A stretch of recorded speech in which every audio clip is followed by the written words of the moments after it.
Welcome to Weekly Digest, where we highlight the works of ministers of government as they push the administration's development agenda. Over the weekend, Minister of Agriculture Zulfikar Mustafa visited Central Quarantine Berbice to address concerns of farmers. The minister told them that government will support them to reduce the cost of production. We are interested that the farmers must ensure that they get the support from the government to bring down the cost of production. And when you are able to bring down the cost of production, you will have more monies in your pockets. And those money will become disposable earnings for you, not only for you, because when you use those money in the community, the community benefit. Scores of residents of Georgetown on Saturday capitalized on government's offer of core home support and home improvement subsidies. This is being executed through the Adequate Housing and Urban Accessibility Program funded by the Inter-American Development Bank, IDB. Minister within the Ministry of Housing and Water, Susan Rodriguez, says the initiative ensures the ministry 2,000 home improvement subsidies and 250 core homes are adequately dispersed. We are seeing mostly applications for the home improvement subsidy, and so we're happy to help those people who need the houses renovated and to bring it up to a standard where they can live comfortably.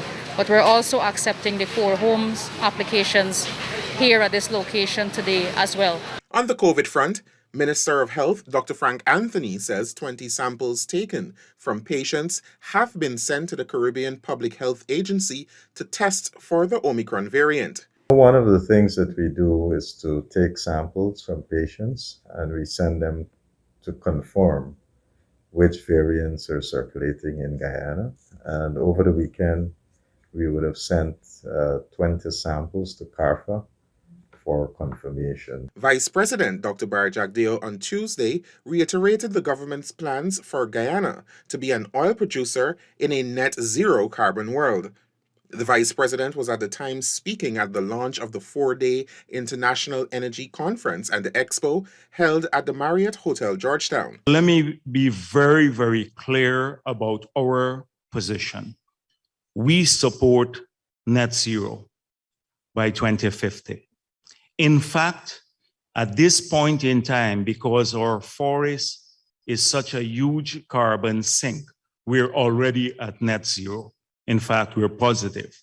Net Zero 2050 report, launched by the International Energy Agency, outlines a scenario in which the world could achieve the global climate target in a manner that prevents the world from overheating.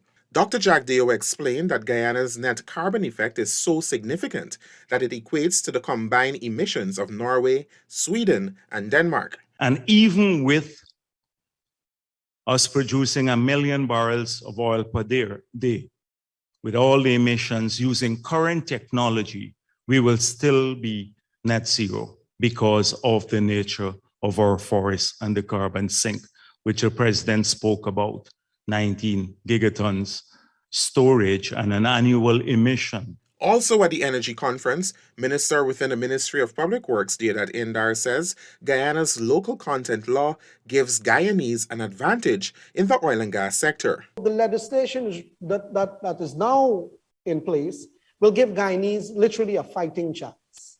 That is what it does. Give us a fighting chance, and it enables the Tier 1 contractor, the licensee, and the contractor to enjoy local being part of their operation at cheaper cost. The local content policy is a means of ensuring first preference is given to Guyanese and Guyanese businesses in the oil and gas industry. Importantly, too, it ensures the transfer of knowledge and skills. Guyana will be pursuing a low-carbon transportation infrastructure to reduce the demand for imported fossil fuels for vehicular transport in 2022, says Prime Minister Brigadier Retired Mark Phillips.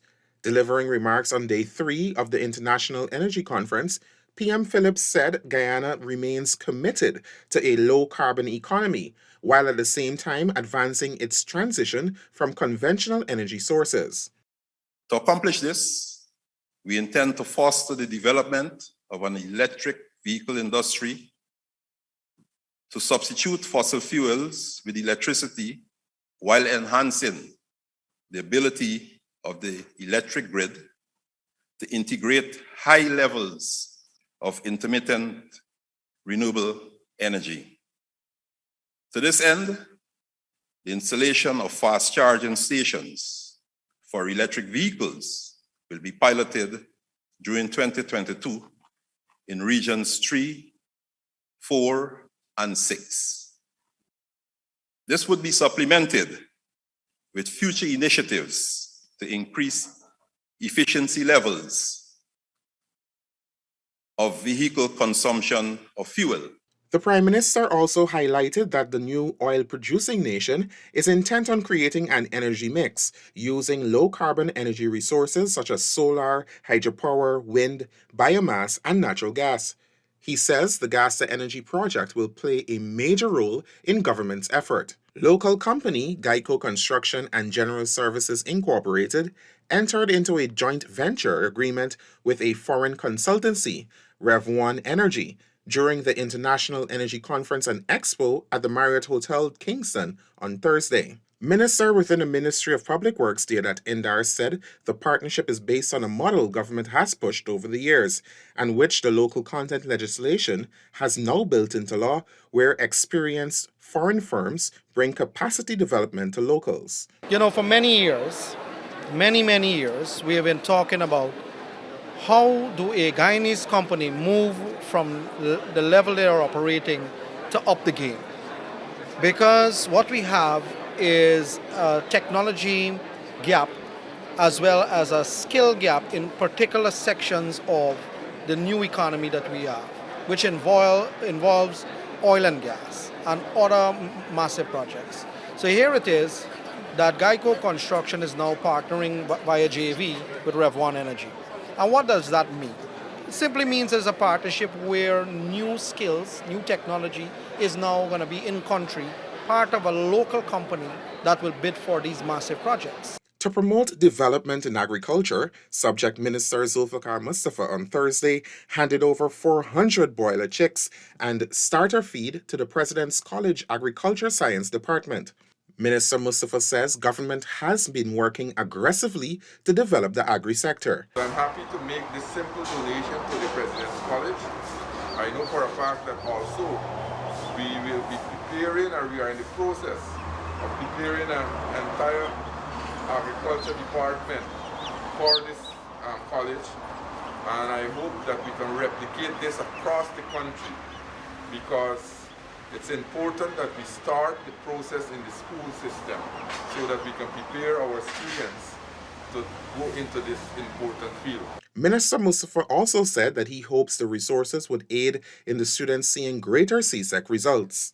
Guyanese welders and other technical professionals are set to undergo high-level courses, which will allow their expertise to match international standards. A memorandum of understanding providing international training in these fields was signed on Friday at the Marriott Hotel Georgetown on the sidelines of the International Energy Conference and Expo.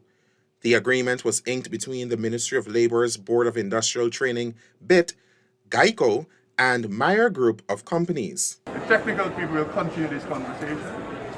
At the level of policy, I know what the government is seeking to do. And therefore, every opportunity that we have, that we can expose our people to the highest type of training to participate in the industry, I, as Minister of Labour and the Board of Industrial Training, we will take those opportunities to ensure that we can together develop this country of ours. United States Ambassador to Guyana, Sarah Ann Lynch, also witnessed the ceremony. As Mashramani nears, persons attending events are being cautioned against complacency and are being reminded that the country is still dealing with the pandemic. While we have lifted the curfew, all the other measures are still in place. And I do hope that any person who is promoting activities or involved in these types of entertainment arrangements, that they would first seek guidance from the task force before proceeding to organize any such gathering. That's it for this edition of Weekly Digest. For these and other government-related information, do log on to our website at dpi.gov.gy and our social media platforms as well. Goodbye.